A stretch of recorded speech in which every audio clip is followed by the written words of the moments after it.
Welcome everybody to the White Noise Podcast. This time I'm joined by my good buddy Wesley. Woohoo. Also known as the Chosen One. Yes.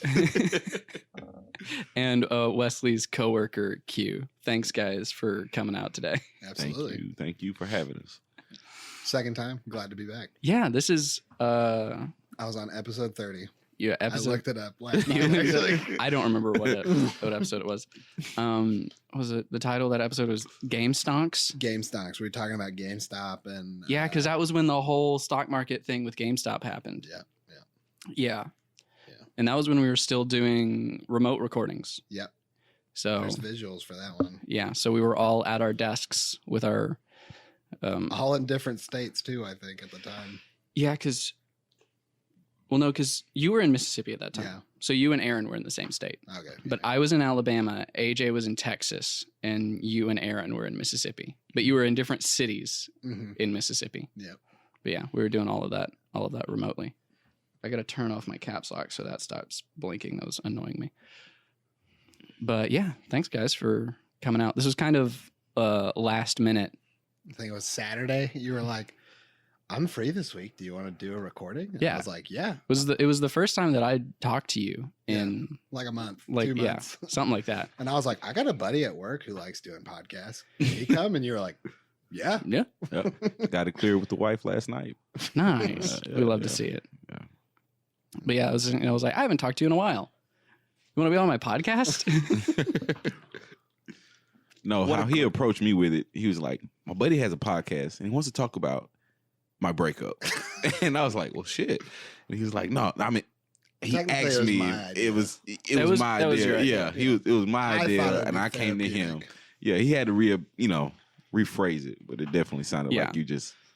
Yeah, no. I haven't talked to Wesley in months, and I came out of nowhere and went, hey, do you want to talk about your trauma in front of a microphone for me? Yeah. Hey, do you want to talk about the worst pain you've ever experienced? And we'll use it for content. Exactly. I'll use it for content. You'll use it for You get nothing from this. Personal benefit. Essentially, that's how it happened. Yeah, that's pretty much. But yeah, I did actually prepare a couple questions Okay. for you. Q's pretty caught up on all this because everybody at work's super close. So, like, everybody at work is pretty much all up in my business. No, we're not. They're pretty close to me. I was a joke. I didn't find out about it. I found out about it third hand from Jonathan. Yeah, I wouldn't doubt that. Yeah, because it was not all over social media. which is perfectly fine, and that's how I And now am I'm about doing a everything. podcast. Well, no, and that's the same reason that you didn't know that I was dating someone now. Yeah. Is because whenever we started dating, the only people that we like specifically went out of our way to tell like, hey, me and so are dating now, was I told my sister and my mom, and she told her mom and her two of her close friends, and that was it. That's privacy and security, man. Yeah. Like no one knew me and my wife were engaged until we were like a couple months from getting married. I didn't know they were engaged Yeah. until they were married. Yeah, like legit. Like Yeah. I'm not like being like, I'm not secretive. Like if somebody Right. comes up to me and asks me like, hey, are you and Savannah dating? Like that happened at school. They were like, are you and Savannah a thing now? I'm like, yeah, no, we started dating like a couple weeks ago. Right. And I have no problem with that. But that's how I want people to stay updated with my life. Right. I don't want like, To I don't want broadcast to, like, I don't want to have, I think it's really creepy when I talk to someone for the first time in like 6 months and they know everything that has happened in my life recently. Yeah. Because then what's the point in talking with them? Right. You could have just just I'm like, keep- cool, we keep know up. what's happening. You know, Bye. It's super funny that you say it like that. Like, what's the point in talking to them? Because like that was always one of my things. Was like, why are you mad at me for being boring at conversation at the end of the day when you've wanted to talk to me all day and you've been updating me on everything that's happening to you throughout Yeah. the day? So like when the day's Yeah. over, there's nothing to talk about. Yeah. You know what's gone on in my day all day, and I've known what's going on in your day And all day. yeah. And if it's somebody that I talk to regularly, and that's actually really why I enjoyed having a podcast. Because before I used to do it, we did this bi-weekly with the same 3 guys. It was me and 2 of my close friends. And then we stopped doing it for a while because they just lost interest. And then I tried to get it back up and running. And they were like, we don't really want to do it anymore. Like, we're still good friends and we still talk and hang out. Yeah. and play games online. But they were like, we don't really feel like, because they didn't like doing the podcast for the same reasons that I like doing it. Because like I don't get like this podcast doesn't get listens. Like nobody listens to this. Like as far as like people that listen to this, it's like my close friends and like I get tens of listens on each episode.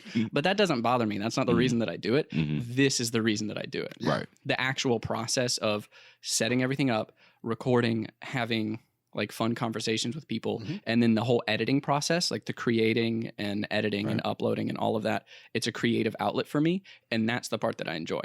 I don't need this. I don't get the satisfaction from looking at the number of downloads go up. Yeah. Right. But so that's why I was like, I miss doing the podcast. I miss doing that. But then they were like, we're not really like, nobody's listening to it, so we don't really want to do it anymore. Or we don't feel like we're making like good content that's growing an audience. Because that was the reason that there's nothing wrong with that. Right. But there was that disconnect of we were doing it for different reasons. So then I was like, well, do you guys mind if since I was doing most of the work for it anyways, I was recording and editing and uploading it. Yeah. I was like, do you guys mind if I just continue it without you guys? And they were fine with that. So, and I was like, and I would much rather do it all in-house, in person like this than doing everything remotely. Yeah. I don't like remote. And, talking through a video, I don't even like texting. I'd rather call if you're not close enough where I can come pull up on you. You know what I'm saying? Just that personable thing about talking. And it's therapeutic. You know what I'm saying? Just conversations, and because you never know where it can go. You never know what you can get from somebody else. So it's definitely a jewel in it. It really is. But the part that I did enjoy about that was having it be the same people every week is we just wouldn't talk to each other like in between recordings. So then like something interesting or cool would happen to us in our lives, where we'd have like a really funny story or anecdote happen, and we would save it. We'd be like, we're not talking about this. And then we would record the podcast, and it would essentially be us like unloading everything that happened in the past couple of weeks. And reactions were genuine. Yeah. That's cool. And it was a lot of fun. So there were some times where we would message each other and be like, something happened. I'm saving it for the podcast, but just know today was wild. So that part of it was really enjoyable, but I'm much happier doing it like this. This is, I was talking there's another guy at work. K9. K9, who's super into podcasts and stuff like that. And, he had approached me about, starting a podcast with him. And I was like, yeah, I'm really open to that idea. And he was like, let's do it over Discord or we can think of something else. And I was like, dude, let's just do it in person. I mean, we live like 3 minutes away from each other. And so he's probably still working out the kinks. I'm just waiting on the invite to come over basically and record. Cause that's how I am. Well, he said you got to get off the video games too for an hour. I can get off the video games for an hour. Hey, I'm just don't kill the messenger. Oh, okay. You just gotta. Okay. Thanks, K9. Thanks, K9. I know you're listening to this when it drops. So. Yeah. So getting back on topic, for those who don't know, me included, because I've only heard like third-hand evidence of like what went down with your old breakup. So do you want to? So I guess just because there will be people listening who know all the details and names, but we will just refrain from saying, her name just for privacy purposes. I mean, I'm not going to send this to her, but just, I guess, in case it does find her or her family, I don't want them. You don't want any negative energy coming from it. And because this isn't coming from this isn't a bash sesh or like, this isn't coming from a place of negativity where I'm just like, oh, I hate her. I'm so angry. But so I was dating this girl and we were a few months shy of 4 months and a few months shy of 4 years. And then I decided I wanted to propose to her. And so I did. And she said yes. And then we were engaged 6 months, 7 months. And in February of 22, she just came home one day. I say came home. She came to my apartment one day after she got off work and just sat down and broke up with me. Like she was just like, I haven't loved you since before you proposed. I think our relationship is toxic. I think we're both manipulators. There are a few other things that they were, in my opinion, I guess minor because I'm not really recalling them right now. But Yeah, I mean, dude, it like was so out of the blue. And it was like the week was out of the blue because on Monday she had told me the breakup happened on a Thursday because then I went back to Florida on Friday because I missed 2 days of work that week. And I went back home to Florida and stayed with my parents for a week just to take my mind off of it. And on Monday she had told me like, I was like, hey, sweetie, you don't seem yourself. What's going on? And she was like, well, I think I'm just having some premarital doubts. I'm just not, my head's not in it. I think it'll all come back. I'll just need a little bit of time.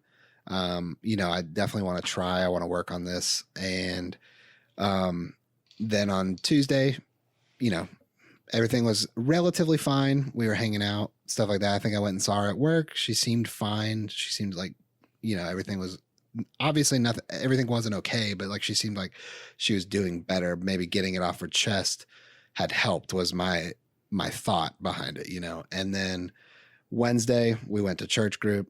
Yes, I'm religious. But we went to church group.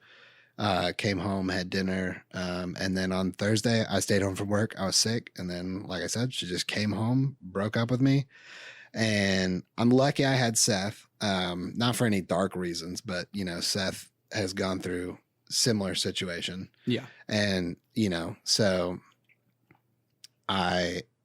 he just kind of held me for a second and like hugged me, and like while I was like breaking down in his arms. And she was just sitting in my room and I was just breaking down in my living room. And then I just kind of went and said to her like, okay, well, I love you. I'm going to kiss you one more time and then I'm going to leave. And I was like, I'm going to leave my own apartment and I'm going to go on a drive with Seth. So if you have any of your belongings laying around or anything, you can grab those so you don't have to come back later and grab them. I want you to get anything because she kept a few like personal care products and like restroom type stuff in my restroom, and she had a few like t-shirts in case she came to my apartment after work and wanted to get into something more comfortable while we were hanging out on the couch. And but like we just left and drove around for like 3 hours. And then she texted Seth and was like, I'm gone. Y'all can head back. And I mean, it was like so surreal having to call my family and like call the groomsmen and stuff like that. And just tell them like, hey, don't go get fitted for your tux. You can forget that, where she broke up with me tonight. And like, calling my mom and, like my voice is all crackly because I'm, bawling my eyes out and be like, hey mom, and she's like immediately maternal instincts, like, what's wrong? Why are you calling me at 9:30 at night on a Thursday? And I'm like, just broke up with me, and she's, I just said her name. I can edit it. Okay, yeah, cool. And I was like, she just broke up with me. And my mom was like, are you joking? Because I had played a few pranks like that on my mom before. And pregnancy pranks, which, I'd be like, hey, this year for Christmas, we got you a grandkid, she was like, are you kidding? And then I just remember like having to go through my phone and like text a few people and stuff like that. And like my brothers were calling me and, checking on me. And cause the same thing happened to my oldest brother. In his first marriage. He hasn't had a second marriage, but that marriage is over. But anyway, and then like one of the hardest things I had to do was, I didn't have to do, but I wanted to do, because when you're at that point of marriage, you have a relationship with not only her, but her family. Yeah. So I started a group text with her whole family. Every family member that I had their phone number in my phone, I put in the group message, and I had like an individual. It was like a 1,000-word essay almost, and everybody got their own individual message. you know, like, and there was, you know, addressing the family. I was basically just saying, like, if you don't already know, now you know. Yeah. Your sister, cousin, daughter, niece just broke up with me. I love all of you, and I will cherish the memories y'all have helped me create, but I doubt I'll ever be seeing any of you again, except for Nate and Sean, who still play D&D with me. No. Nice. Nice. Yeah, it was like, You can't break up the party. yeah, no, you can't. I need them. It was like, I mean, it really was like the most. I'm referring to it as my quarter life crisis because I'm almost 25. I'm 25 this year, but like, it's more of a joke because I don't. In the grand scheme of things, I know everything's going to work out, and you know everything will be fine. Yeah. So I guess in that sense, I can say stuff like, I don't really care. I mean, personally, I do care, but like when you're looking at it from like a grand scheme, it's not. If it sort of a similar situation, very similar situation happened to my older brother, my much older brother, where he was engaged, and then she broke up with him. Yeah. But now he ended up getting married to another girl that he met at my dad's church. And then he went back to college, went to law school, got his law degree. Wow. And then became a JAG lawyer in the Air Force. Dang. and now he has 3 kids, 3 daughters, 2 of them his, 1 of them adopted. And he just got promoted to major, and he's moving to DC in a couple months. That's awesome. Wow.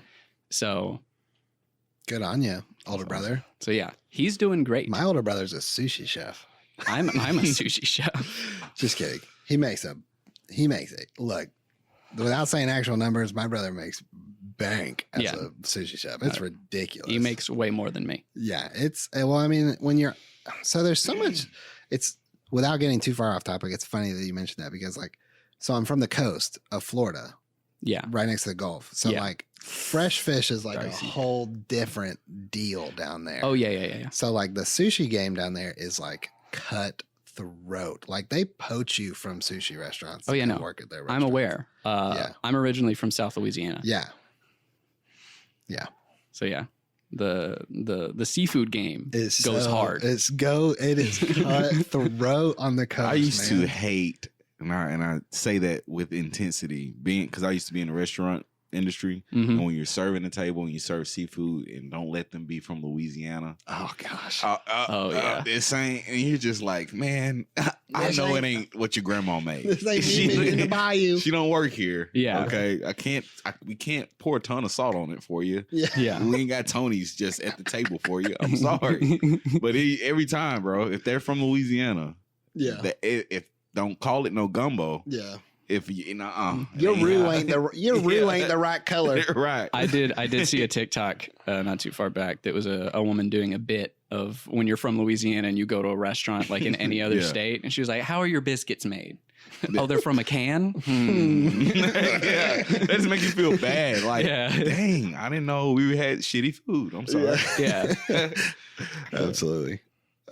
Yeah, but it's funny. Yeah, she was from the great state of Louisiana. That explains a lot. Yeah, it explains so much, I guess. But I was saying to Q before you got here, like looking back at it, and it's only been 2 months at the time of this recording. I can see all the red flags.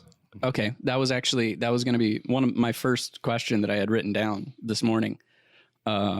Was what signs were there that the relationship was coming to an end, and which of those signs did you notice beforehand? So as far as the relationship coming to an end, there weren't any. I mean, it really blindsided me. I mean, like genuinely, like knocked my socks off, so to speak, I guess.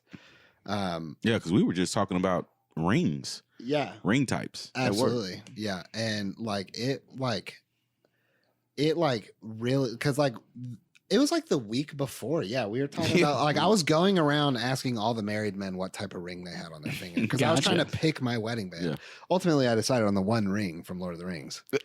And that's legitimately what I was going to wear. And all my groomsmen, I was going to buy them rings of power. Oh my God. To wear during the ceremony. I love that so much. Yeah, it was going to be dope. It was going to be dope. It's going to be cool. Yeah.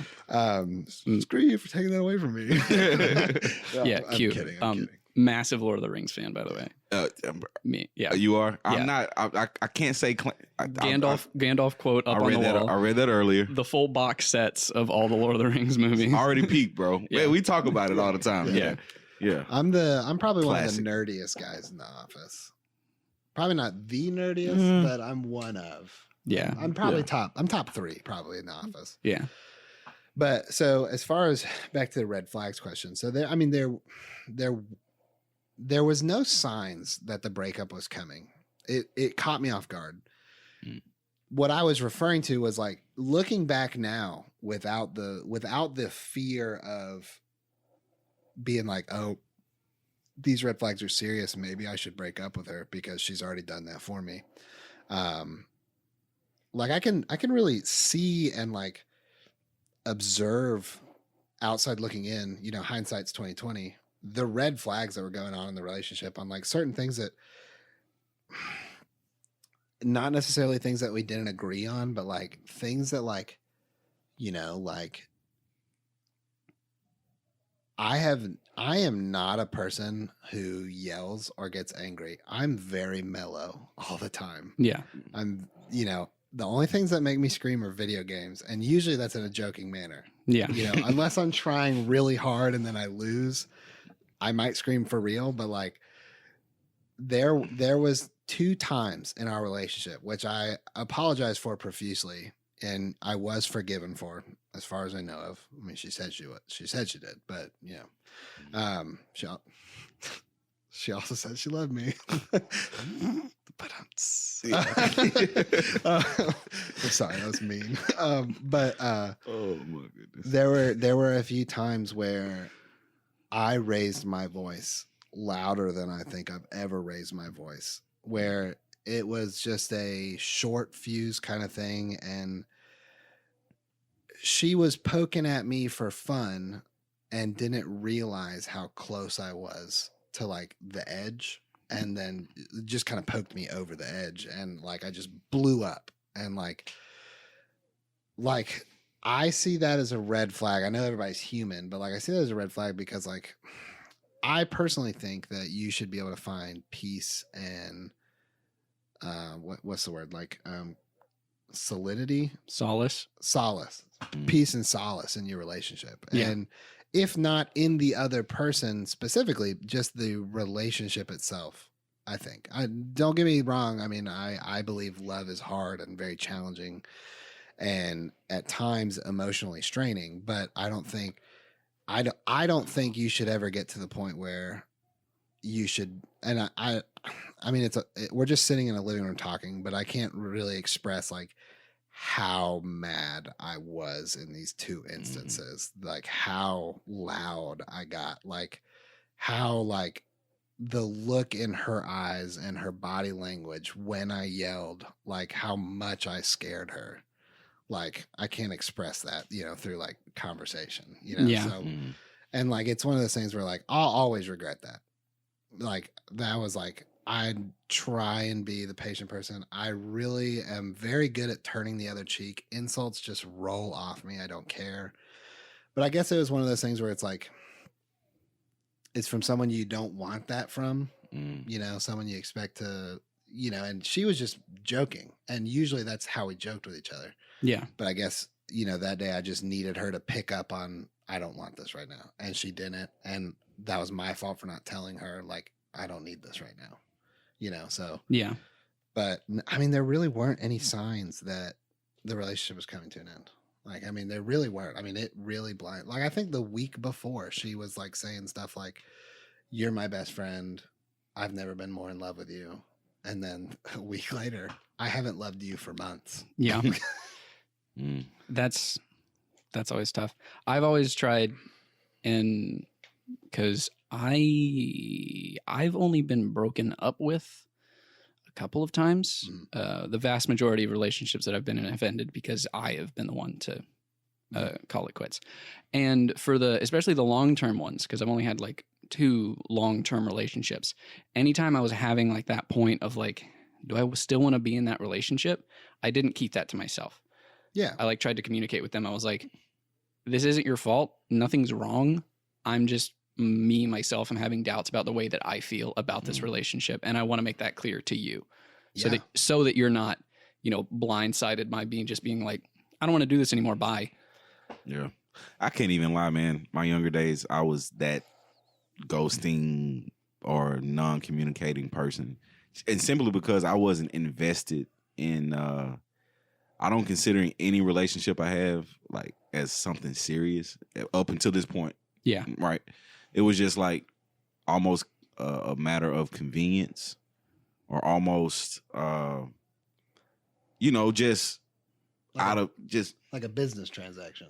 Yeah, and I hate to say it like that as a mature adult, like, yeah. but it simply was that, like, I'm around you to get something from you, and once that kind of runs its course, I'm just gonna fade away, simply because I don't care, and not and hearing it, being in it, not seeing it from that side, definitely it when you think about it, it sucks, and I used to wonder, like, man, why they don't want to speak when they see me in public? Like, dude, you just hit them across the head. You know what I'm saying? So yeah, it's definitely because especially only seeing it from one perspective, right? Absolutely. Yeah. You're like, yeah, I just like stop, because once you stop talking to them, then like you forget that they even exist. Yeah, and I had to learn. Like, my wife has literally had to teach me how to communicate. Like, you got to say that, like, because I just be like, all right, I'll be back.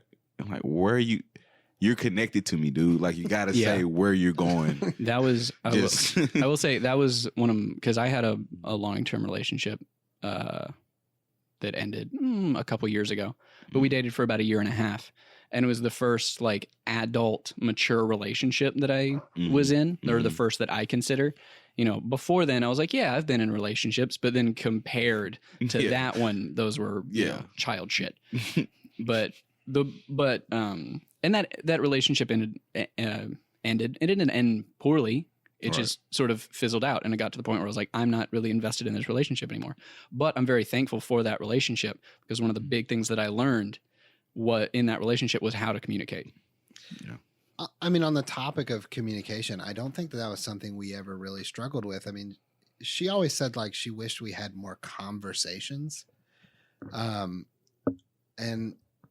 I understand where she's coming from. You obviously want to be able to sit and talk, like you were telling me, like when you and your wife first met, y'all didn't watch TV, y'all didn't watch movies, y'all just would hang out at her apartment and just talk for hours. And like, that's how me and her were whenever we first met. Like, we talked all the time, because obviously we're trying to get to know each other, trying to figure out, how do we mesh, things like that. But one thing I always told her was like, hey, sweetie, a conversation's a two-way street. Like, you can't just expect me to run the whole conversation. And I always struggled, because I do better in a setting when there's more people around. Obviously, more input into the conversation means a richer and more fulfilling conversation. And she would always be like, whenever there's more people around, you always talk more than you do with just me. And I'm like, that's because when it's just two people talking, it is, I say my point, you say your point, I might have a rebuttal or not, and then we're done. Right. You got to regenerate the conversation. Yeah, and so, and our trains of thought don't switch, because we've been together almost 4 years. So our trains of thought at this point are so in sync. You say what you were thinking, I respond, and then we both just go back to what we were doing before you said what you were saying. Yeah. And I personally don't think that there's anything wrong with that. Like, I'm totally content to just lay on the couch with you and just be totally silent. And I am A-okay. I'm happy with that. Like, cool. Yeah. Yeah. But like, as far as communication, we really did communicate well through it. Every time we were I say that, but then she told me she wasn't in love with me for several months, which I guess is a sign of poor communication. But, I always told her that I want you to be able to like stand up for yourself and tell me how you're feeling and feel safe with that. So like, that's why I've told people like, a lot of people's initial reaction, like younger people, kids I grew up with that were younger than me. And, I'd go home to visit my parents and they're younger than me and they found out and they're like, are you mad at her? And I'm like, yeah, I guess, but it's hard to be genuinely angry at someone that you spent the whole relationship encouraging them to speak up for themselves. And then they finally do speak up for themselves. Like, yes, I'm the one who paid the price for that, but I can't be mad at her for doing that because at the end of the day, love is selfishly selfish, selfishly selfless in the sense that like you are selfishly choosing them because they make you happy. That's selfish. But you are also offering yourself as the other end selflessly to make them happy. So like you're choosing them to be the person the thing that makes you happy or whatever, as far as love goes. And so I can't be mad at her for getting confused, and I'm not mad at her for that. I guess. And it's also really hard speaking as someone who is not as long of a relationship that you were in, and not to the point that you were in because you guys were engaged, but in my relationship that I started having those doubts. Like, I don't think I'm in love with this person anymore. It's really hard to tell. Yeah. Because trying to gauge whether or not you are in love with someone who you can tell is so madly in love with you. It's because that energy that you get, like when you walk into a room and another person sees you, and just because you're in the room, you can see their face light up and you can see like their entire day get better because you're there.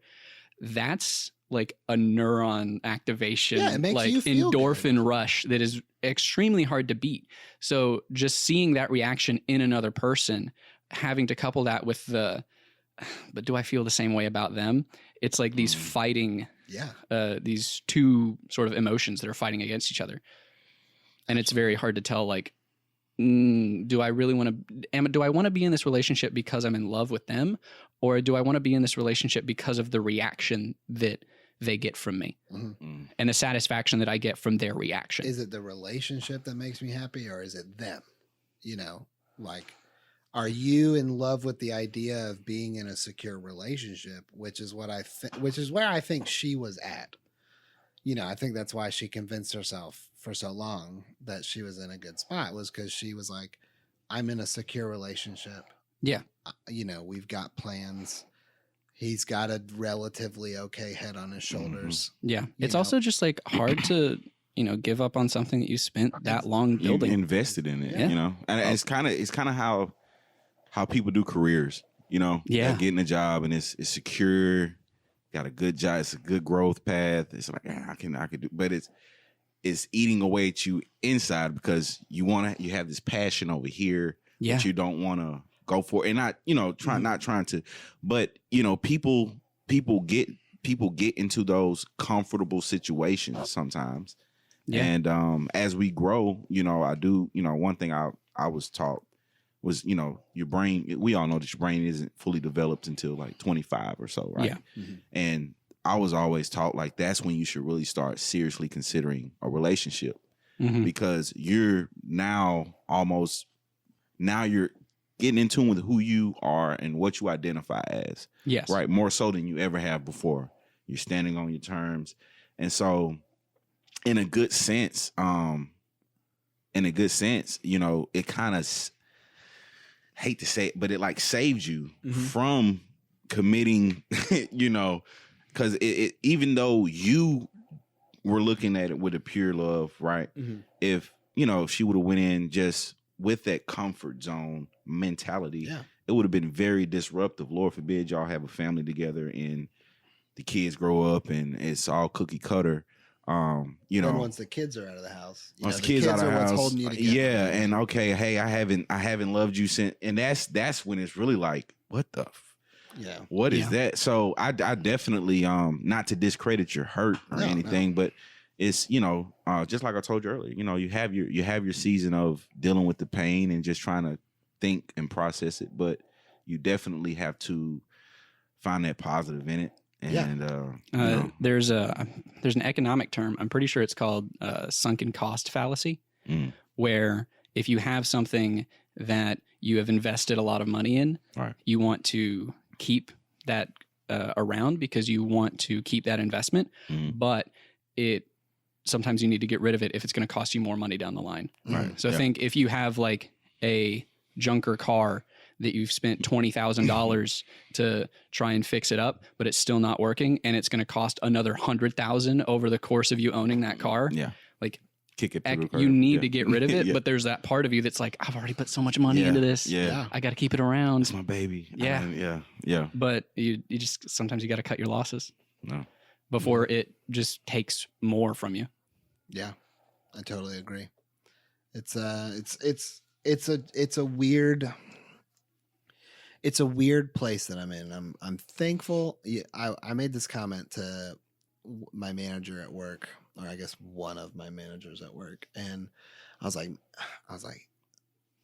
I am so lucky that I got this job before this all happened.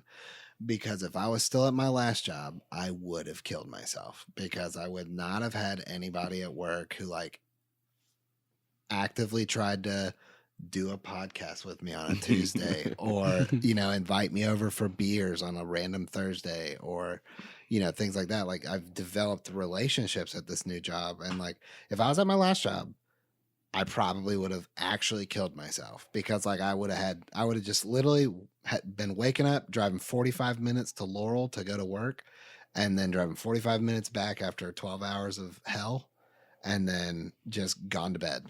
And it would have been that day in and day out. And I was in charge. So I would have had to deal with all the problems every day, working Saturdays, so I made that comment. I was really thankful that I at least had the job before this happened. Yeah. That just goes to show how important it is to have stability in multiple pillars of your life. Because I think of, someone's life and sanity kind of like a house on stilts. And, if you have one of those stilts break down and fall out from under you, then you need to have those other supports there to hold you up. Absolutely. But if all of them are weak, or if a good portion of them are weak, then one goes out and then the others are going to crumble. Yeah. And the house is going to collapse. Yeah. That's good. Yeah. That's good. Man, guys, I hate to do it. I got to roll. But you got to go. Yeah, No, that's perfectly fine. Hey, you got kids, man. Dude, thank you so much for You're coming like a out grown today. man. Hey, I'll definitely be back if y'all allow me. But yeah. Absolutely. Yeah, now we just have sex. Yeah. No, now I keep the microphones on Yeah. and we bone. We record intercourse. This actually kind of leads into the second question that I wrote down. And that is, what has this experience taught you about yourself? Man, it is so hard to do introspection when you're hurting. So for the first few weeks, all I wanted to do was find something to blame. But you're still in love at that point, and you can't blame them. And I still can't really blame them. I can blame them for other things. Certain dramas and things like that have happened since the breakup. But like, as far as like about myself, I look back at it and I think to myself, I'd like to be the person that everybody likes. And I've always been like this. So like, oh, my friends are playing basketball. I'm going to join the basketball team. Oh, my friends are playing baseball. I'm going to join the baseball team. Oh, my friends are doing swim. I'm going to do swim. Oh, the cheer team opened up. I'm going to do cheer. And then I ended up actually liking cheer. You did do cheer. Yeah. And so I forgot about that. And then I ended up actually like liking cheer for my own reasons. I forgot that you did cheer on scholarship and wild. Yeah. And, but like, I've always wanted to be the guy that everybody likes. I feel that. Like, no enemies. You can come to me and I'll talk to you. And, I'm always the guy who, like, if you call me for the ladies, you know, whenever anybody out there who's a lady like calls me on the phone, I always answer it with like a "Hey, beautiful," "Hey, gorgeous." You know, I'm not like. So you're a fuck boy. No, not it sounds it sounds like that, but like not like in a flirtatious way. I mean, like I answer the phone, like I answer my nana and granny with like, "Hey, beautiful," you know, "Hey, gorgeous," because I've always been that guy who's like, everybody deserves to have something good said to them, at least one thing every day. Yeah. You know, so like I walk around and I call everybody in the office like beautiful. Like I'll be like, "What's up, beautiful? What's up, good looking? You know, hey, handsome." That's always been one of my things. So like looking back at this, like there were times in the relationship that I feel like that mindset should have carried over. And to her? Yeah. And it didn't. And not that I didn't think she was beautiful. I still do think she's beautiful. I still consider her one of the most beautiful girls I've ever met. You know? And that's after everything. And you just don't think that you communicated that well sometimes? No, I genuinely think there were some days that she needed to hear that and you didn't say it. And yes, that I would say it a lot. But there were days where she's like, "You haven't called me pretty in a while." And I'd be like, "Oh, I'm so sorry. I definitely think you're, you know, beautiful." And it was more like I've always struggled with my emotions in the sense of like I've always known in certain situations this is how I should feel right now. Yeah. But I don't feel that. I definitely understand that. Yeah, like I'll be like, we just got in a fight, in an argument. I should be angry or sad or melancholy or, you know, I should be something, but I'm just laying in my bed thinking about the book I'm reading that I'm not actively reading. I read it last night. Like I was so not in it at times where I was so out of it that like I didn't realize that me just not being in the moment was hurting her. And so I'm not one of those guys who's like, "Oh, this is all my fault," or anything like that. But I mean, I think with that being said, there were things that were my fault, and there were things that were her fault. And I just think that all that being said, there was definitely things that we should have done better if we wanted that relationship to work out. Yeah. And because we didn't, it did not work out. And I don't blame myself. I want to say I don't blame her, but at the same time, it's hard not to, but I understand why it took her so long to, I guess, break it off or realize that she, you know, how she felt. Yeah. And ultimately I'm proud of her for finally doing it. Because I guess a lot of people say you dodged a bullet. And I'm like, yes. At this point in time, that's not what I want to hear. Because at this point in time, that's the bullet I would have gladly taken, you know, as long as she's in my life, you know, and people at church are like, "Oh, it'll get better." I don't think of it as much as you dodged a bullet, because that implies that you avoided the catastrophe. Mm-hmm. But it's more like you took a smaller bullet now to avoid a massive bullet later. To avoid a hand grenade in the future. Essentially. Yeah. It's like you went through this tragedy now to avoid an even bigger tragedy later. Exactly. And, you know, so people at church and, you know, at home and when I go visit my parents, they're all like, you know, it hurts now, but, you know, everything works out for good. You know, it'll get better. And it's like, I know all the answers. You know, I know all those. I've heard all that 100 times. Can I say something real quick? Yeah. I hate when people say it will work out for good. Yeah. Because I believe that it will. Mm-hmm.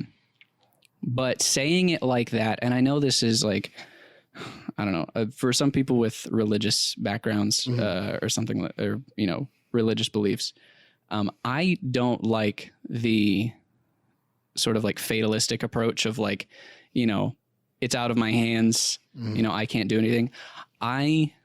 When somebody goes through something like what you've gone through, I don't like to say like and sometimes I do because it's just sort of like a reflex to just say it, but saying like, it'll all work out. But I was actually talking to somebody earlier today who's like going through a lot and they're really stressed out. And I said, and instead of like, it'll all work out because it'll all work out, I said, it'll all work out because you are a strong, hardworking person with good friends that love you. Yeah. It's like, you are a good enough person to not let this be the end of you. Exactly. And so like, I was at church like 2 weeks after it happened. And one of the girls was like, it was, I think you probably knew her. It was Anna from school. She was an MK. Oh yeah. From Eastern Asia or Eastern Europe. I think yes. Light brown hair. Yeah, I know who you're talking about. And she was like, and she's someone I've always considered kind of level-headed. I've always respected a lot of her opinions. And we were by no means close friends, but she sat with me that day and she was like, hey, where's your, and she said like fiancé, like she said it like a joke because she had just met her. Yeah. And I was like, oh, she broke up with me. And, we had a little back and forth, the typical, oh, I'm so sorry. It's okay. You didn't know, I'm fine, yada, yada, yada. And she was would it help if I said, everything turns out the way it's supposed to or something like that? And I was like, no. She was like, okay, I won't say it then. And I was like, and it's not that I don't appreciate the good thoughts or the well wishes. It's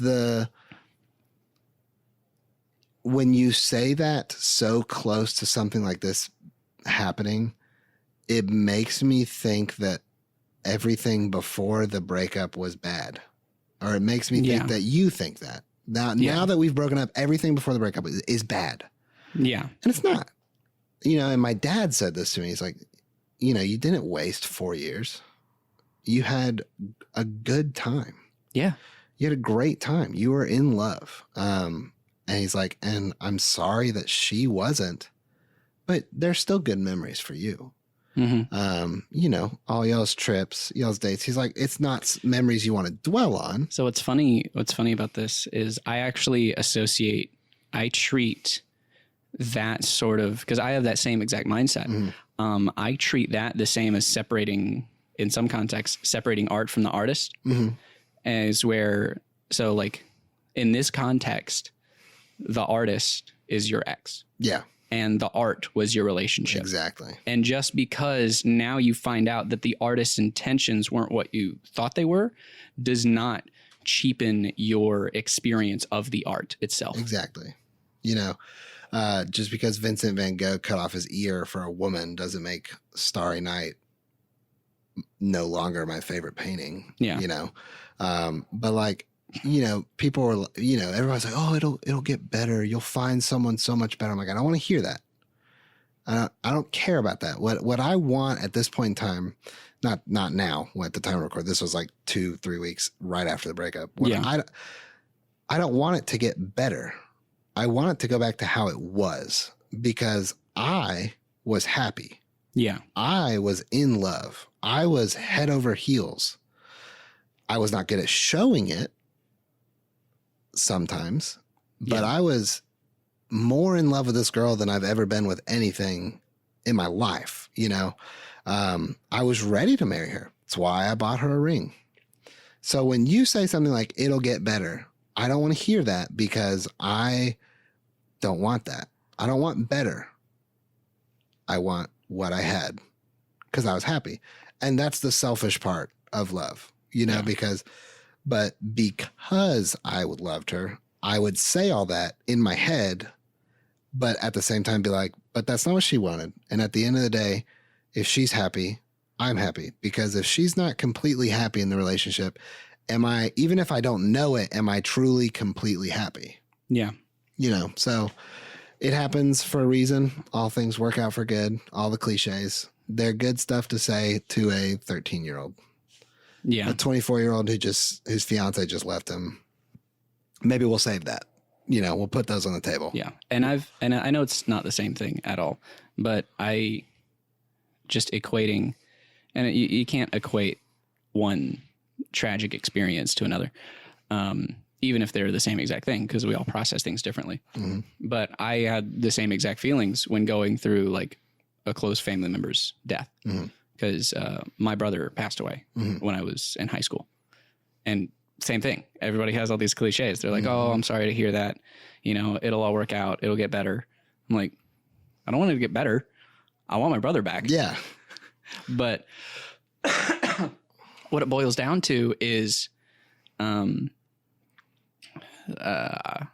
essentially it's like, yeah, no, this is hard. It sucks and it hurts, but it's not going to hurt forever. Yeah. You just got to grit it and bear it for a little bit. And after you stop hurting, you're going to be a better person. Exactly. And it's first off, it's shocking that the number of people at my company that this situation has happened to was revealed to me after it happened to me. And it was shocking. Yeah. Because it was higher than 3, which I was like, oh my gosh. Wow. Yeah. I'm like, holy crap. I didn't know this was such a common thing. But one of the people that this has happened to is a very close friend of both me and Q.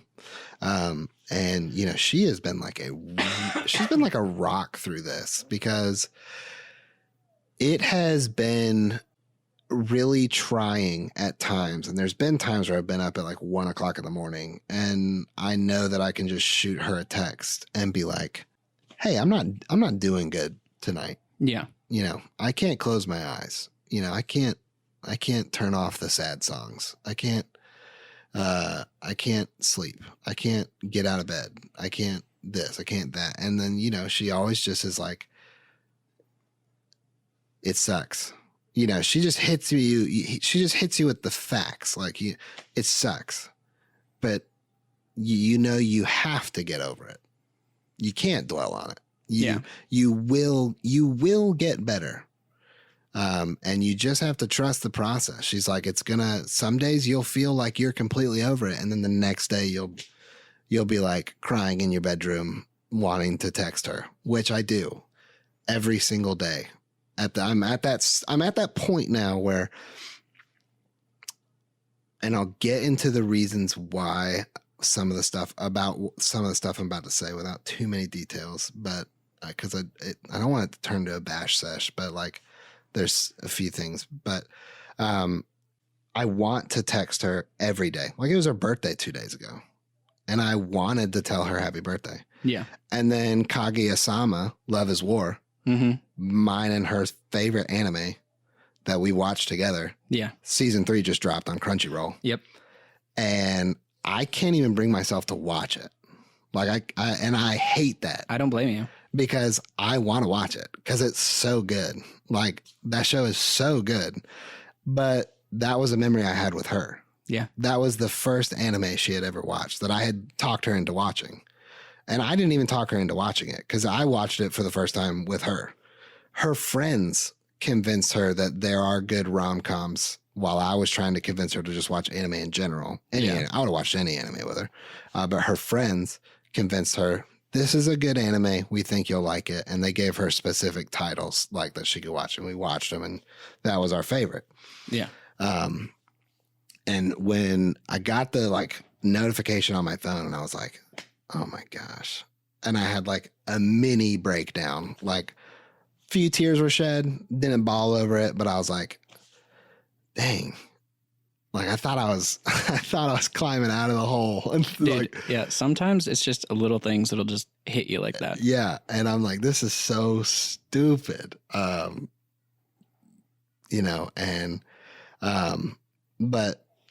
I mean, like, I want to text her. I want to call her. I want to tell her things like, come over, please. If not for anything, then to just talk.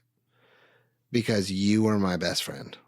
And when you broke up with me, it wasn't just my fiance leaving me. It was my fiance leaving me, my best friend leaving me, one of my game partners leaving me, my TV partner leaving me, Yeah. you know, and you took the dog.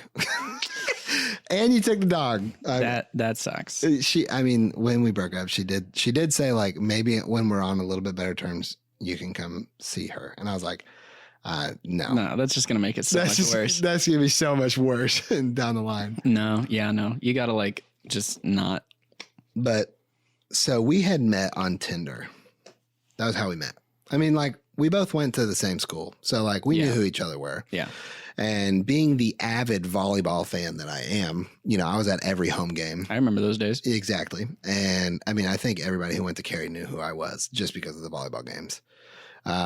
And like, so she knew who I was, and she had told me that she always thought I was cute on the sidelines. But Tinder was like the medium to which we crossed the line of like casually knowing who each other were to like being like, I think you're attractive. You think I'm attractive. You know, let's hang out.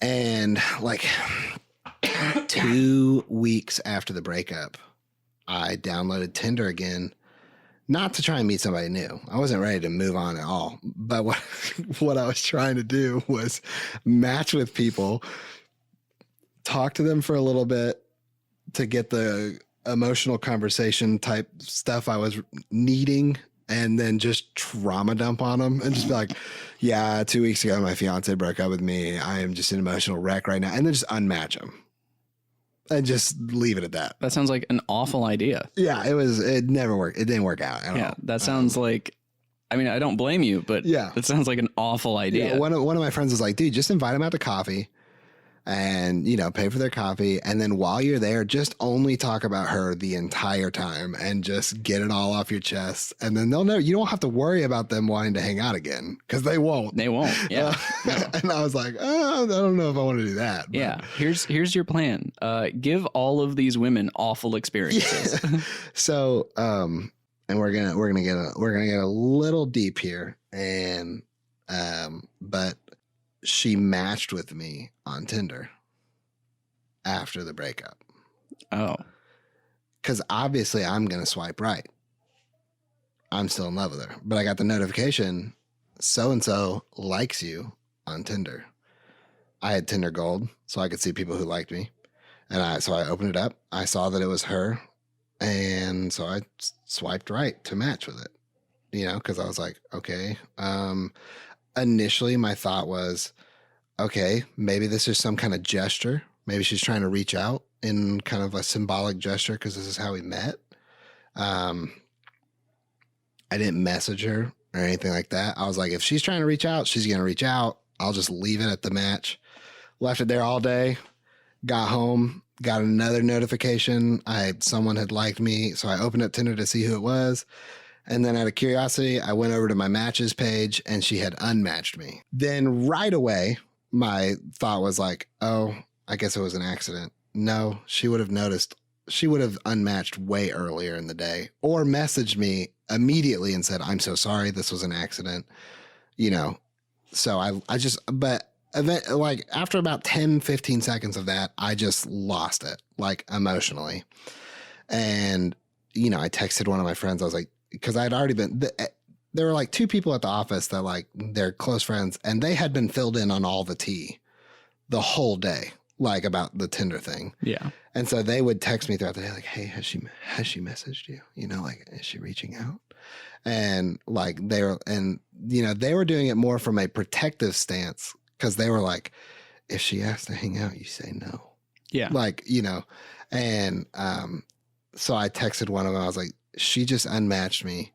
I'm losing it right now. I have to message her. And they were like, I'm not going to stop you. I'm not going to talk you out of it. Just text her.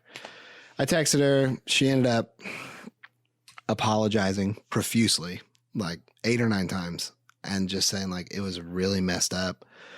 I'm so sorry. I got jealous because my roommate saw you on Tinder. And so I made a Tinder to go find yours and like it, so that you would see it. Wow.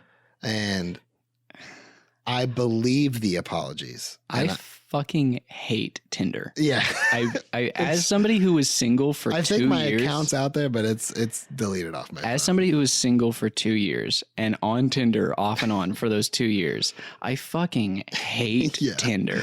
I totally understand. But and I accepted her apology.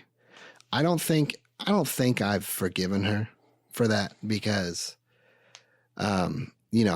after she said like, I'm sorry, this was evil. This was the most messed up thing I've ever done. It's pretty vindictive. I was like, yeah, that was really messed up. And I just kind of laid into her a little bit, not like go off. I wasn't like yelling through text message or anything like that, but I was just saying stuff like, caps lock on.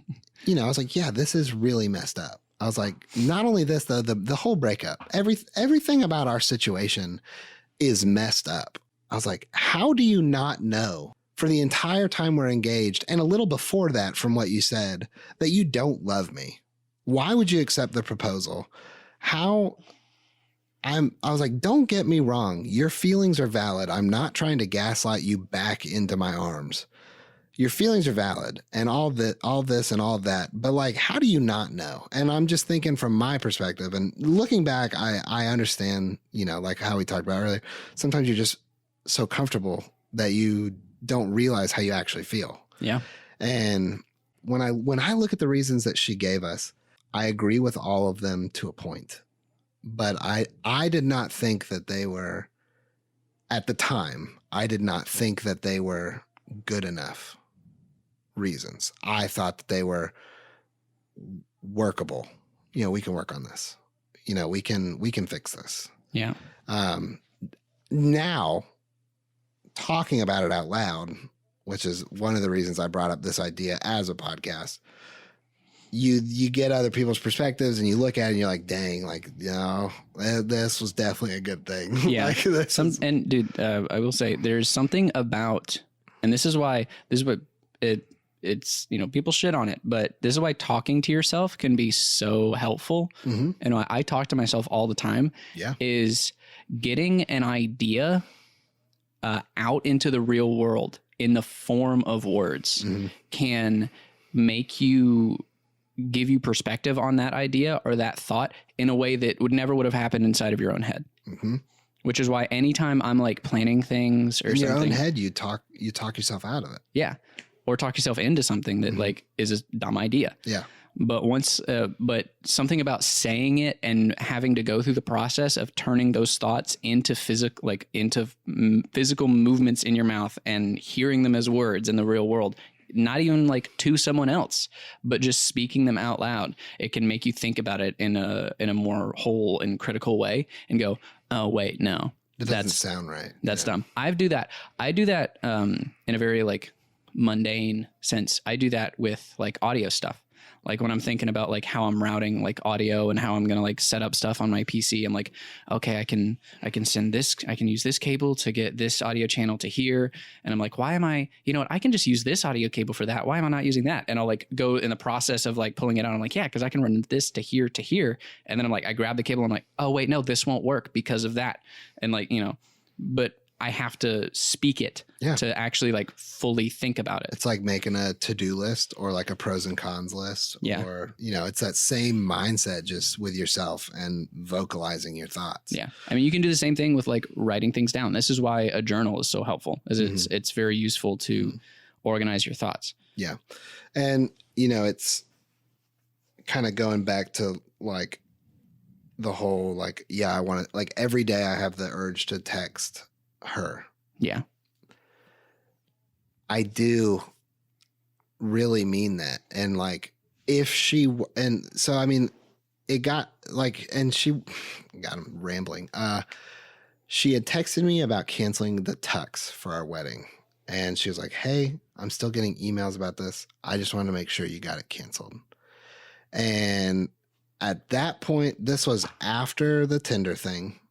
So I was so mad and done with her that I said, no, I have not canceled it. I will cancel it though. I'm a grown man. I can handle my own stuff.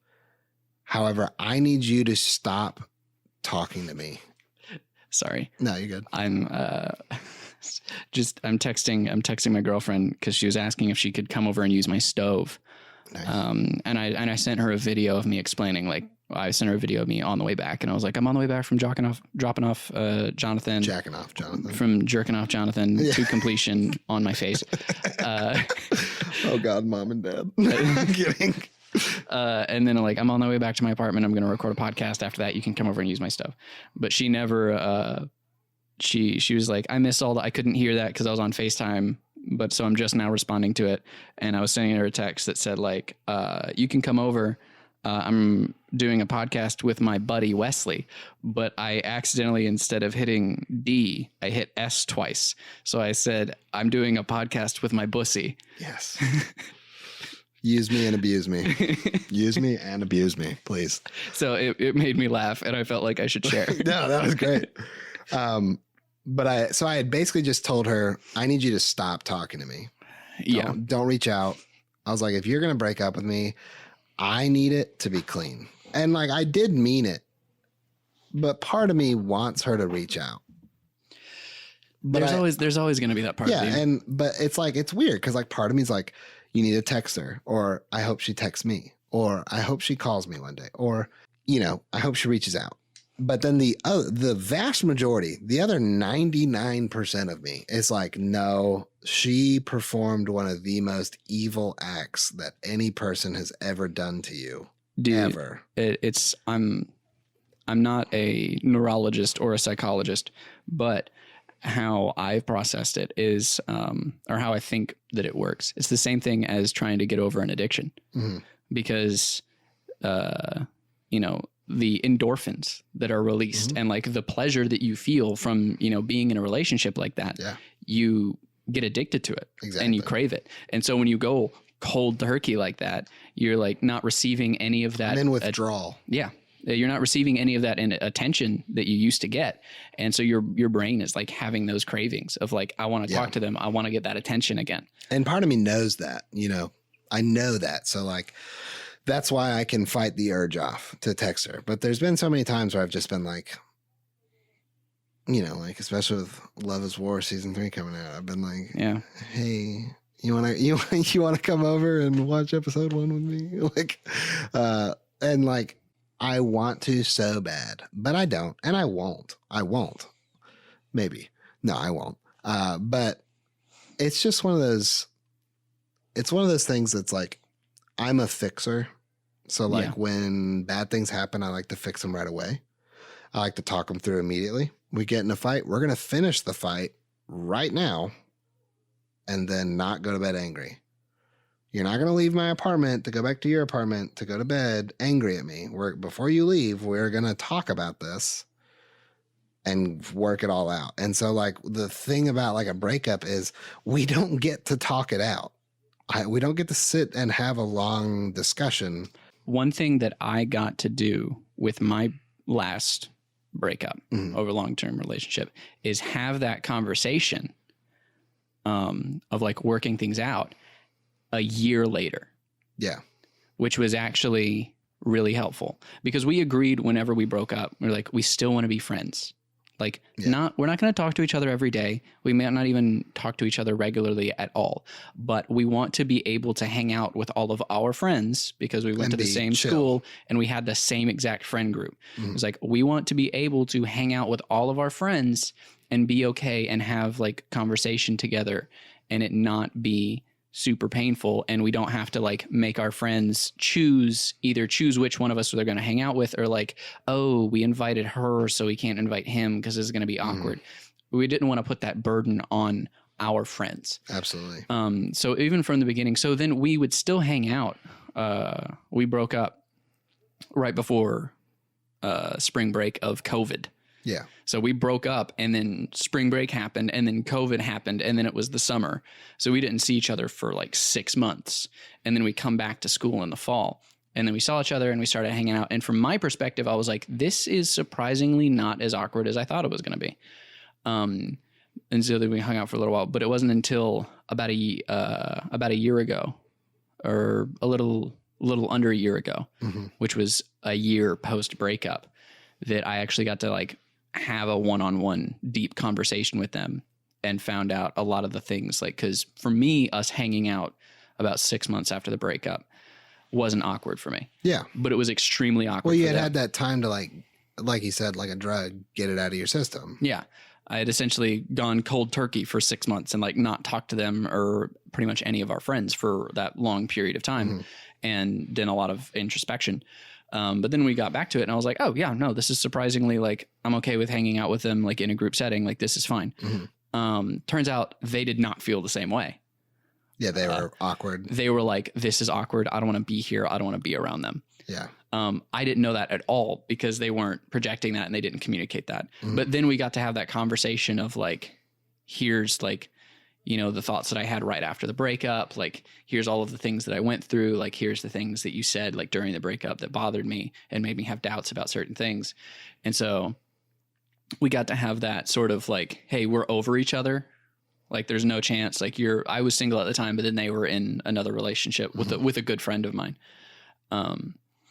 So I had a deep conversation with my friend who was dating my ex. Yeah. And how like our relationship was. It was like how we feel about each other. Mhm. Like him having to essentially pick up the pieces of what I left behind.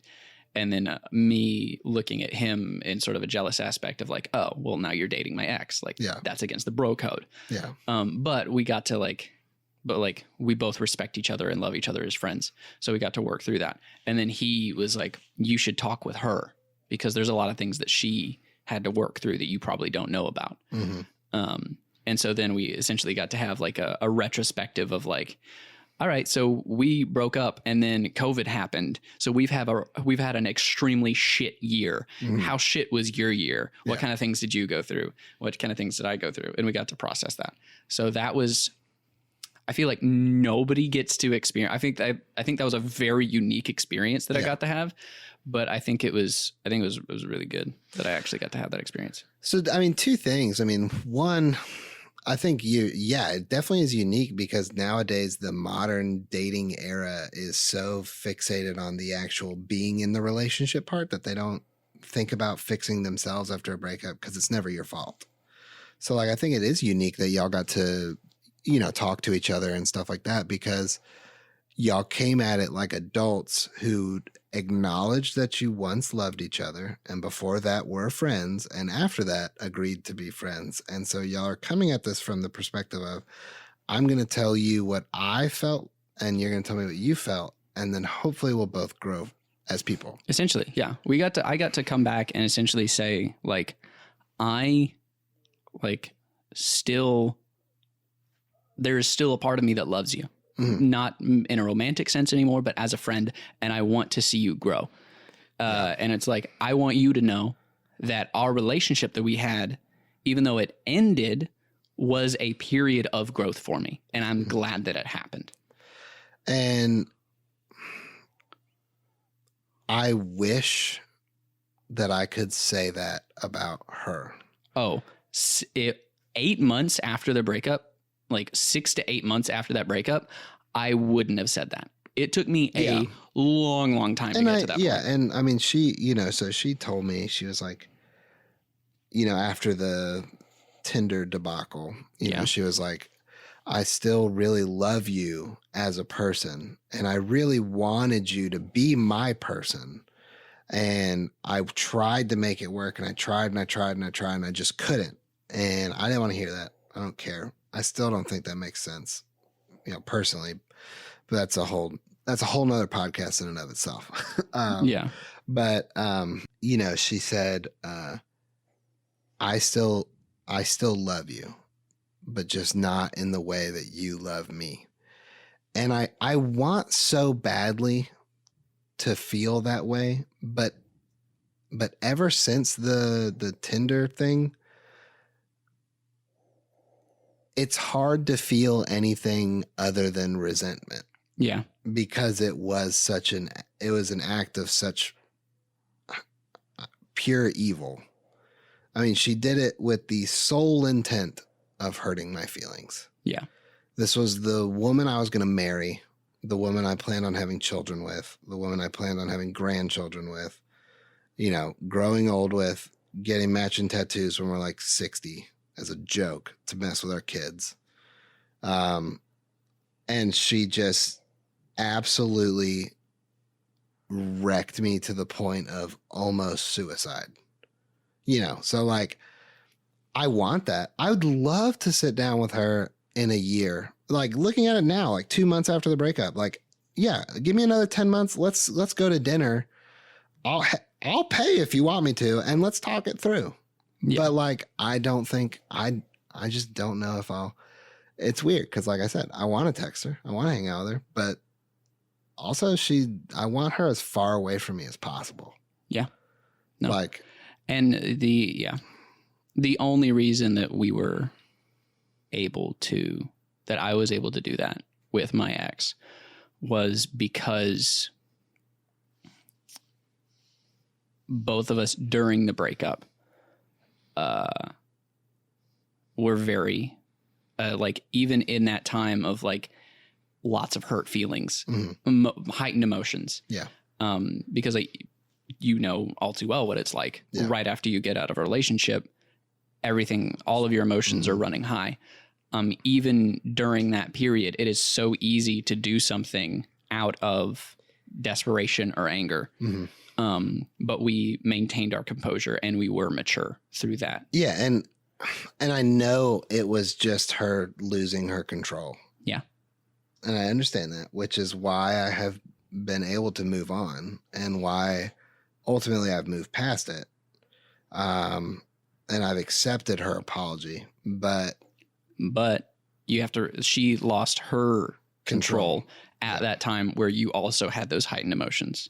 So the impact of that action is going to be, and the thing that massive. It's funny that the story that didn't add up with that was,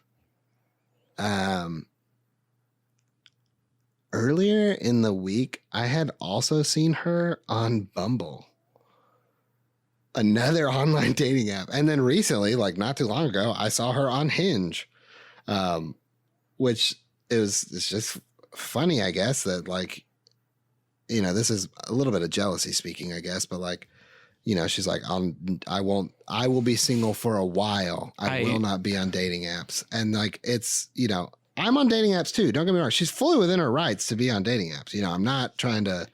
I hate dating apps. Yeah. Like, I just deleted mine like yesterday. I think the accounts are still there. I just deleted the app itself. But like, I met a girl, and we've been chatting it up. She's very nice. I'll probably send her the link to this when it's posted. So, hey, you, hi, you got featured. But we've both kind of agreed that we're not really emotionally available right now for like a relationship. Yeah. But you shouldn't be. Yeah. I just really enjoy talking to her. It's just nice to have her to talk to throughout the day. And, occasionally the last few days I've slacked off on talking to her. Yeah. But I just, it's nice having her there to just chat with. Well, we've been going for quite a while. Yeah, we have. So I'm gonna wrap it up with my final question. And I'll do a brief answer. And then we're gonna wrap it up. I had a couple other questions, but we kind of answered them in roundabout ways. And we can keep on talking after we stop recording if you'd like to. I want to go play Rainbow Six Siege. Okay. You want to go play that new map? Yeah. It's the first map in 3 years. Is it fully released or is it on the TTS? I don't know. My buddy just messaged me about it. I just looked it up on. It's probably on the TTS, but I might download the TTS. Yeah. But no. So the last question that I wanted to ask you is there anything that I can do as your friend to help? So it's interesting because everybody asks that. And the main thing that first off, I've never requested anything that's like active. I mean, the main thing is just like, if I were to reach out, just respond.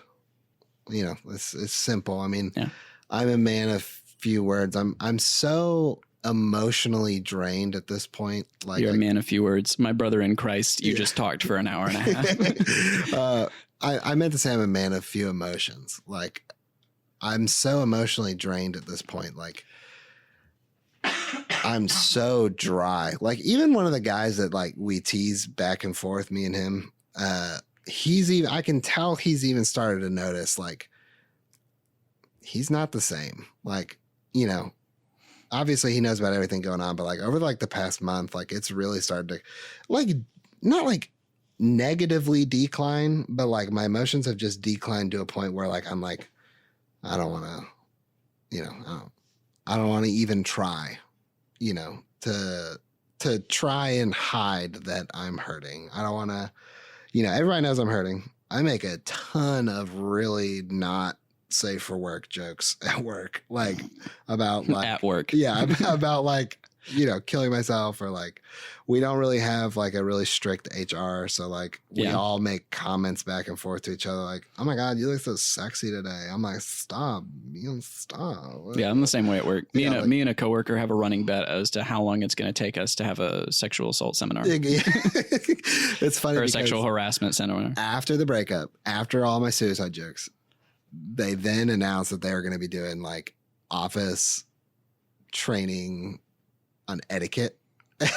And everybody was like pointing fingers at me. Yeah. Like, you can stop with the suicide jokes, dude. Like, this is because of you. And then it was all about email and like how to talk to our customers. Oh, yeah. I was like, okay, this isn't about me. I didn't know. And I didn't really think that there would be anything specific, but you know, of course, as your friend, I wanted to, you know, of course, just do what I've already done, which is I'm really bad.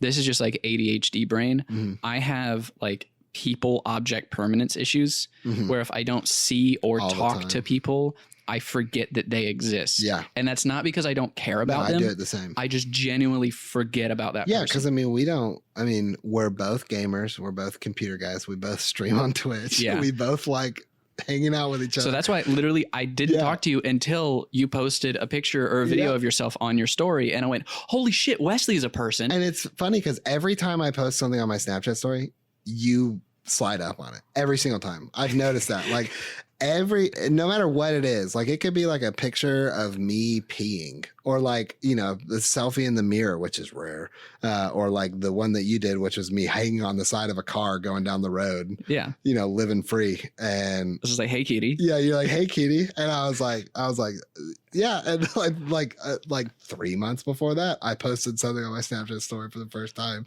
and you're like, I miss you, BB, or something like that. And I was like, oh my gosh, I haven't talked to Ethan. So I have the same thing. Yeah. Like I do the same thing. I do the same thing with you. I do the same thing with Jonathan and Cheyenne, where like I just forget also that they exist. Cheyenneathan. Yeah, I love that. But yeah, so I saw you on your story, and I was like, yeah, I miss you. Yeah, we should hang out and talk. Yeah. So now I have so much free time. I have nothing to do. I love that. And so that's why I was just like, I just want to, hang out and just be a bro. Yeah. And that's because I enjoy this kind of thing. That's the best way that I know how to help people. Yeah. Is to be just a constant. Yeah. And I'm one of those guys who's like, if you invite me, I will come. Yeah, you will. Yeah. Yeah, I will.